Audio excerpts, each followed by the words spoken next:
at work and I was thinking, when you consider the structure of our government and the reality of where we are today, um, you have this idea, what's pushed, you kind of feel like you're being lorded over, right? And you have this master.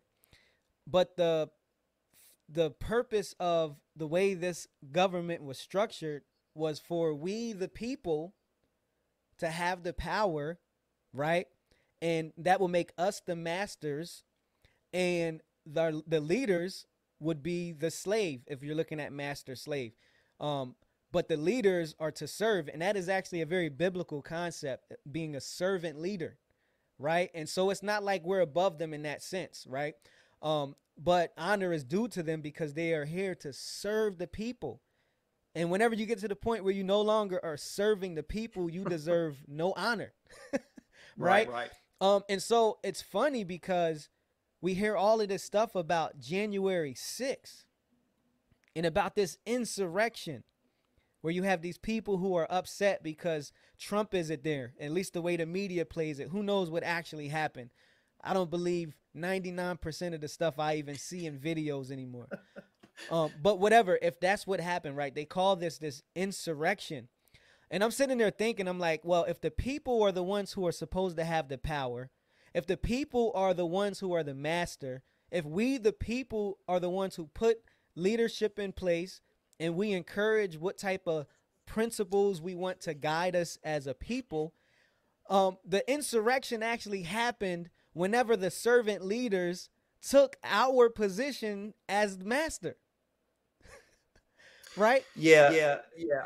I think, and that's where Romans 13 gets abused, is because you can't take the context that Paul wrote this in and apply it to our system of government specifically, Mhm. because Paul is writing at a time when there's a Caesar, one Caesar, and he is the total authority in that system of government. Mm. We live in a completely different, we used to, but we live in a different system where the actual authority of our government comes from the consent of the governed.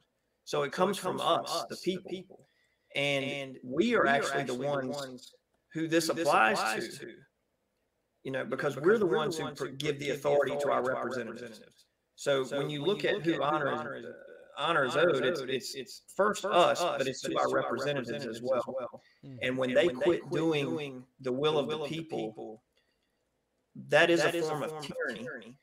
And talking about the founding of the country, I mean, I think you could there's a good argument that can be made, I think, that we fought a revolution against the British Empire for less than what we're dealing with today.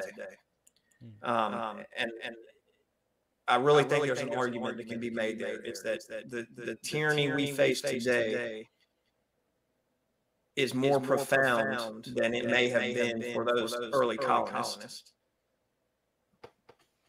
It's pretty wild, bro. And I was just thinking about it again, not really looking at it in a position that we're masters because that's not necessarily my view.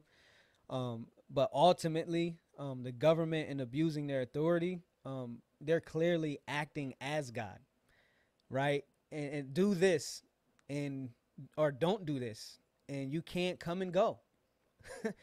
Do this or you can't eat. You can't shop here, right? Do this, you can't work and provide for your family, which is so crazy, because that means I die. That means my family dies. If I don't work, I don't eat. And that's not just a biblical principle. If I don't work, there's no money. If there's no money, I can't buy food. If I can't buy food, then I can't provide for my family. And we just cannot live life without food.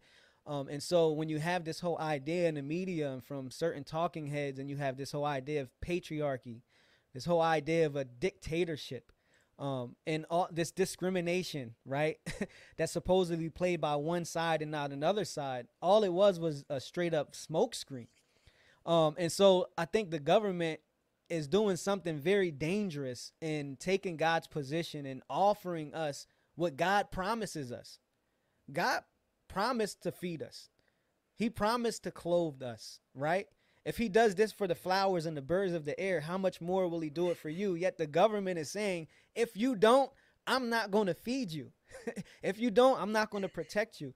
And so the government is really taking that position as God, and they actually formed an insurrection against God, not us, by dethroning God and really taking his place and saying, you know what, as long as you listen to us, as long as you serve us, as long as you do whatever we tell you to do, you don't need God. You got us.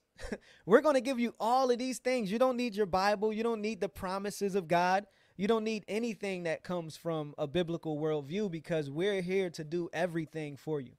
And we are where the buck stops. And so I think that's a problem. And so this makes it hard, I think, for us to honor leaders when you have a position of usurping God's authority. And from the biblical perspective, from the Christian's perspective, is you're usurping the authority of the God that we serve. And then we're at a point where we have to pick and choose, right? Who honor is going to go to, because we can't serve two masters.